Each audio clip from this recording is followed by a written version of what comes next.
안녕하세요. 김성길 목사와 함께하는 GTS 말씀 묵상 시간입니다. 오늘도 묵상과 함께 하시는 분들 모두 감사드리고 오늘도 묵상과 함께 성공하고 승리하는 축복의 하루가 되시기 바랍니다. 자, 오늘은 이제 세 번째 주간의 넷째 날 묵상입니다. 넷째 날 묵상의 주제는 하나님의 마음 생각하고 또 주님과 소통하며 주님의 관점으로 세상 보기가 되겠습니다. 같은 일이라도 내 관점에서 보는 것과 주님의 관점에서 보는 것은 전혀 다릅니다. 우리가 늘 말씀드립니다마는 가나안 땅에 갔다 왔던 12명, 10명은 자기들의 관점에서 현장을 보고 왔고 2명은 하나님의 관점에서 현장을 보고 왔습니다. 결국 자기들의 관점으로 생각하는 사람들은 못 들어갔고 하나님의 관점에서 생각하는 사람들은 들어가게 됐던 거죠. 사람을 대하는 것도 똑같습니다. 우리가 요한복음 8장을 보면은 음행한 여인에 대해서 유대인들, 사람의 관점에서 보면 그 여자는 돌로 맞아 죽는 게 맞아요. 그런데 하나님의 관점, 주님의 관점에서 보면 그 여자를 다시 용서하고 살리는 것입니다. 사람을 대하든 우리의 환경을 대하든 무엇을 대하든 내 관점에서 보는 것과 주님의 관점에서 보는 것은 이렇게 차이가 있는 거죠. 자, 그래서 오늘 이 훈련 많이 하시기 바랍니다. 자, 우리 GTS 묵상은 두 가지의 목적이 있습니다. 역동성 있는 신앙생활의 지속성, 매일매일, 그리고 현장의 변화와 발전. 우리 아이들은 신앙과 학습 능력 키우기가 되겠습니다. 참 보물이죠. 이런 프로그램이 없거든요. 이걸 위해서 5-7+2라고 하는 구조가 이 안에 들어있습니다. 5는 그림 분석 5가지, 7은 7가지 주제, 그날 매일매일 생활훈련, 그리고 또 이것을 한꺼번에 모아가지고 점검을 하면 학습지도, 독서지도, 자기의 삶에 대한 컨설팅 다 할 수 있습니다. 2는 질문 만들기와 주님과 소통을 통해서 영감 얻기가 되겠습니다. 참 정말 좋은 프로그램이죠. 자, 이게 계속 반복되기 때문에 사실 어려운 것도 없어요. 더 깊어지고 더 풍성해지는 거지 처음에만 좀 복잡한 것 같고 그래도 맨날 똑같잖아요. 똑같은 게 반복되기 때문에 조금만 지나가면 이제 이게 머릿속에 다 들어 있습니다. 그래서 저절로 5-7+2가 생활 속에서 활용되게 되는 거죠. 자, 그림 분석부터 하겠습니다. 참 시원하고 또 한번 이곳에 텐트라도 치고 머물고 싶은 바로 그런 그림입니다. 제목을 정해 보십시오. 저는 제목을 시냇가에 심은 나무가 되자. 자, 우리 아이들을 키우시는 분들은 아이들과 항상 어디를 가든 항상 제목 정하기, 이름 지어주기 이런 거 꼭 훈련을 해보세요. 나무를 봐도 그렇고 또 책을 봐도 그렇고 또 꽃을 봐도 그렇고 또 어디 갔다 왔으면 갔다 온 거, 저녁 먹었으면 저녁 식사의 제목 이렇게 제목 정하고 푸는 게 사실 논술 훈련이거든요. 자, 시냇가에 심은 나무가 되자. 저는 의미는 시냇가의 의미들이 뭔가, 그래서 말씀 속에 심겨진 삶. 말씀은 시냇가와 같잖아요. 또 천국의 생명수 강가에 심겨진 나무. 신앙의 뿌리가 세상에 심어져 있으면 안 되고 천국에 심어져 있어야 하는 거죠. 그리고 성령의 생수의 강가에 심겨진 나무. 주님의 보혈의 강가에 심겨진 나무. 그런 나무는 절대로 뽑혀지지 않죠. 그리고 무럭무럭 열매를 맺습니다. 말씀의 생수의 강, 시냇가, 천국의 생명수 강가, 성령의 생수의 강가, 주님의 보혈의 강가에 심어진 나무가 돼야 되는 거죠. 자, 두 번째는 분석입니다. 눈에 보이는 부분과 보이지 않는 부분. 눈에 보이는 부분은 아주 맑고 깨끗하게 보이는 시냇물, 옆에 서 있는 나무, 그리고 나무 밑에 말씀, 그리고 그 주변에 풀과 꽃들로 가득 채워져 있고요. 교회당이 하나 있고 양옆에 또 집이 2개 있습니다. 그리고 주변에 나무숲도 있고요. 하늘이 있고 구름도 있습니다. 보이지 않는 부분은 어느 부분에 찾아보실까요? 저는 우선 이 시냇물의 의미는 뭘까? 또 심겨진 나무가 누리는 복, 시냇가에 심은 나무가 누리는 복. 또 저 뒤에 있는 교회라는 것은 무엇이고 교회에는 왜 존재하는 것일까? 그리고 시냇가에 심은 이 나무의 결과, 우리에게 주는 교훈, 이런 것들은 다 숨겨져 있는 것들입니다. 세 번째입니다. 그림에서 가장 중요한 것은 무엇이라고 생각하나요? 저는 시냇가에 심겨진 나무. 시냇가에 심겨져야죠. 앞서도 말씀드렸습니다만은 똑같은 나무인데 밑에 물이 지하수가 흘러가는 곳에 심겨진 나무와 그게 없는 곳에 심겨진 나무는 성장하는 것이 다릅니다. 참 저는 그걸 직접 봤어요. 기도원에 나무 심을 때. 나중에 보니까 똑같은 나무인데 어떤 나무는 잘 성장을 해요. 같은 크기를 갖다 심었는데 나중에 왜 그럴까 하고 보니까 잘 크는 나무 밑에 지하수가 흘러가고 있는 거죠. 이렇게. 자, 연상법 훈련입니다. 이 기억하는 훈련 많이 하셔야 돼요. 아이고 어른이고 간에 기억하는 훈련을 하지 않으면은 기억력이 자꾸 떨어집니다. 이게. 그래서 요즘 아이들도 기억력이 많이 떨어져요. 너무 바쁘게 학습 훈련을 공부를 하고 하다 보니까 이 훈련 많이 하셔야 돼요. 자, 눈 감으시고요. 그림 한번 떠올려 보십시오. 자, 우선 시냇물이 흐르고요. 나무가 한 그루 뚝 서 있습니다. 나무 밑에는 복 있는 자, 말씀 묵상하는 자에 대한 말씀이 있고요. 저쪽 뒤로 가서 예배당 건물, 양옆에 건물, 그리고 옆에 나무숲들, 그리고 주변에는 풀과 꽃들, 푸른 하늘, 구름들이 있습니다. 우리가 이 그림뿐만 아니라 어디 갔다 오면 그 갔다 온 현장에 대한 연상, 또 아이들이 책을 읽으면 책을 읽고 난 다음에 연상, 이거 꼭 해보세요. 독서를 하고 나면은 독서한 내용들에 기억나는 게 뭔지 한번 쭉 독서를 머릿속으로 다시 한번 훑어보는 거죠. 이게 얼마나 중요한 학습 방법인가요? 이게 아주 중요합니다. 그리고 또 앞에 가는 차 번호판, 숫자 기억해보기. 또 외식했으면 밥상 위에 올라온 반찬 한번 쭉 기억해보기. 어떤 장소에 갔다 왔으면 그 현장 한번 쭉 기억해보기. 이러면 이제 기억력이 아주 좋아집니다. 자, 본문과 관계된 또 말씀들 한번 떠올려 보시죠. 이 훈련도 아주 좋은 거예요. 말씀을 쭉 생각해보면 성경 66권을 하루에 한 번씩 훑어보고 가는 거죠. 저는 이 본문이 되는 시편 1편, 그리고 시편 23편, 여호와는 나의 목자시니 내게 부족함이 없으리로다. 그가 나를 푸른 초장에 누이시며 실만한 물가로 인도하시는도다. 머릿속에 쫙 그림 그리지 않습니까? 평화롭고 풍성하고 여유로운 그 상황. 그리고 창세기 2장, 에덴 동산, 처음에 에덴 동산이 만들어질 때 그 에덴의 중심부로부터 물이 솟구쳐 올라와가지고 4개의 강이 흐릅니다. 4개의 강이 쫙 흐르는 그 장소에 아름다운 꽃들이 피고 강가에는 금과 보석들이 있고 이게 얼마나 멋집니까? 그리고 이제 여기에 실물이 있죠. 바로 요한계시록 7장 9절로 17절.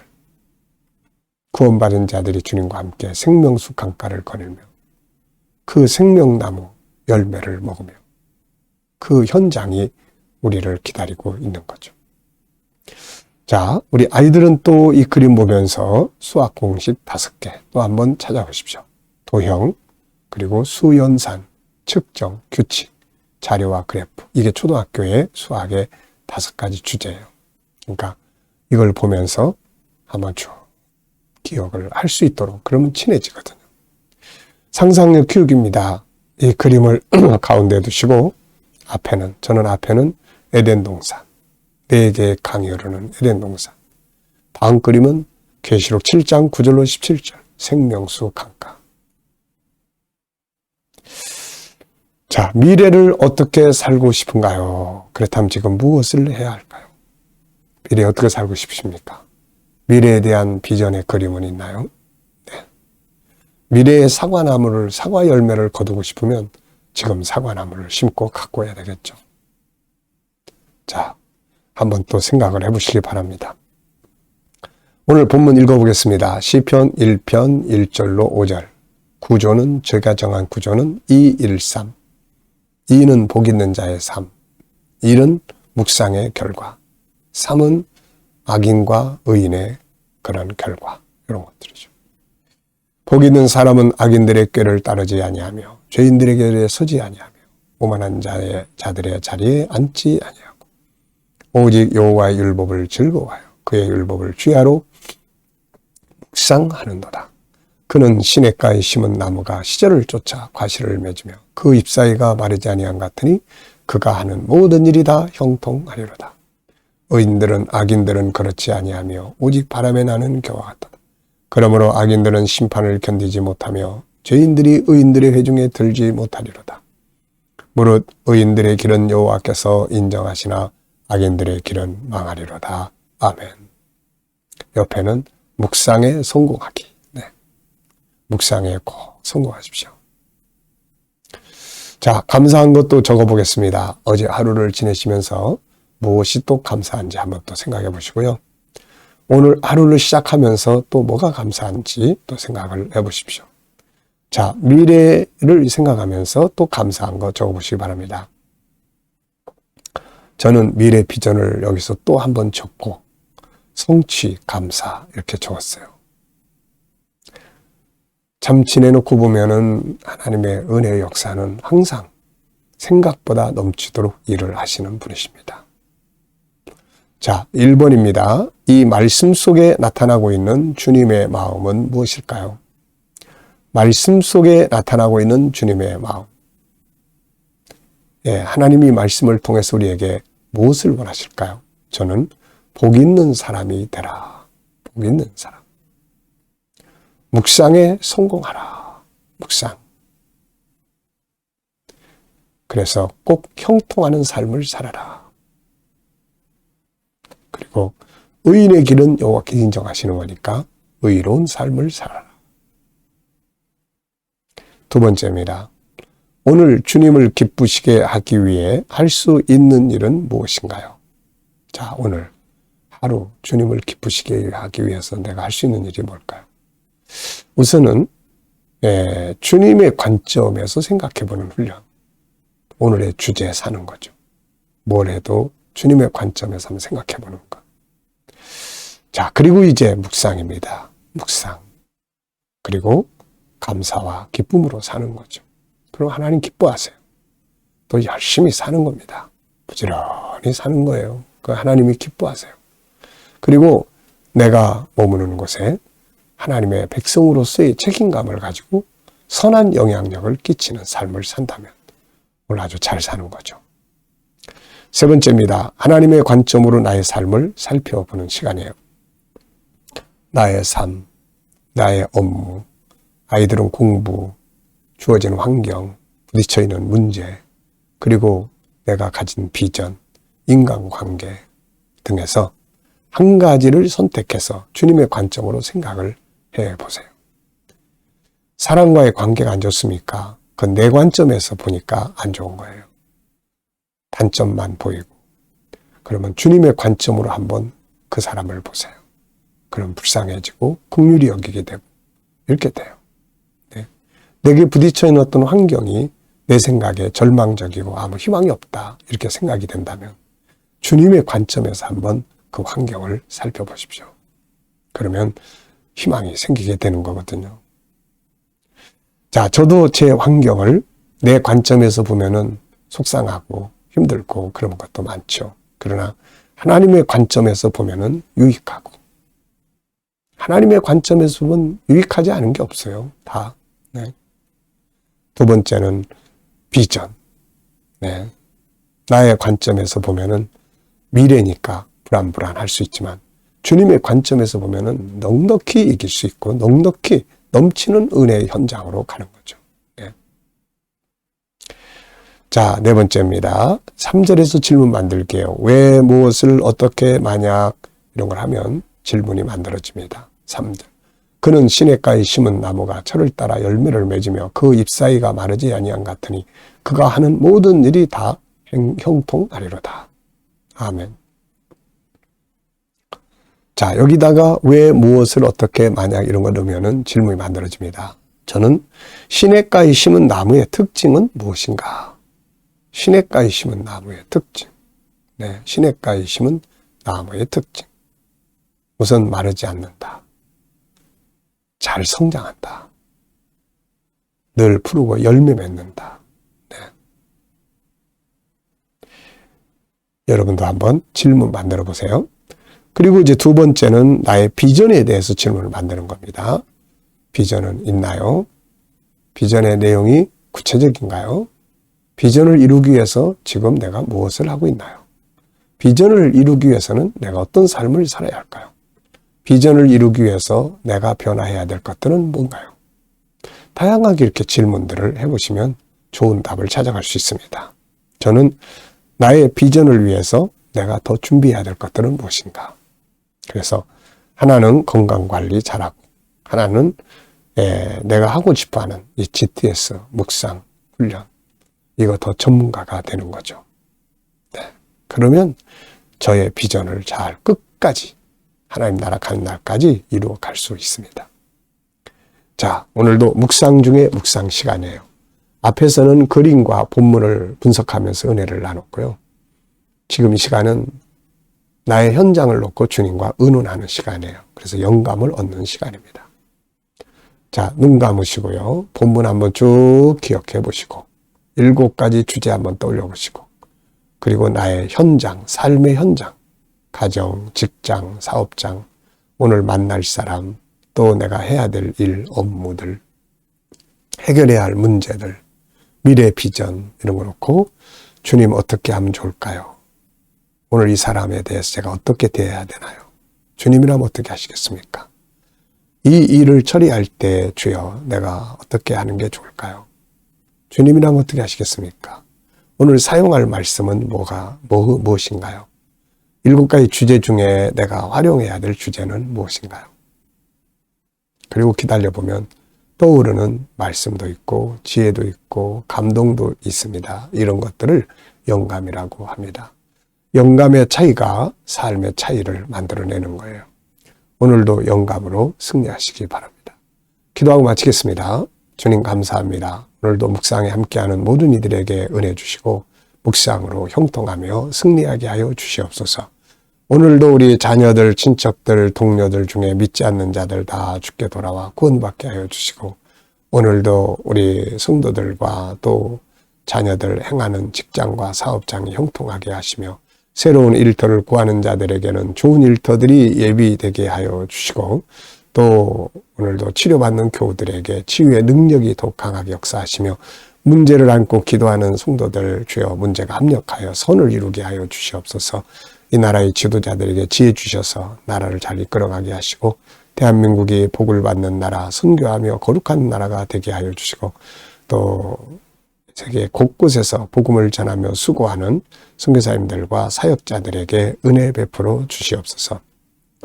주님, 또 우리 KDM 국제훈련원을 복 주셔서 이 땅에 세워주셨사오니 천국 복음 온 세계에 전하는 일에 더 귀히 쓰임받게 하여 주시고, 또 주님 우리 GTS 묵상 더욱 많은 사람들에게 공유되며 우리 아이들 GTS 묵상을 통해서 다음 세대 잘 양육되게 하여 주옵소서. 감사하며 예수님의 이름으로 기도하옵나이다. 아멘.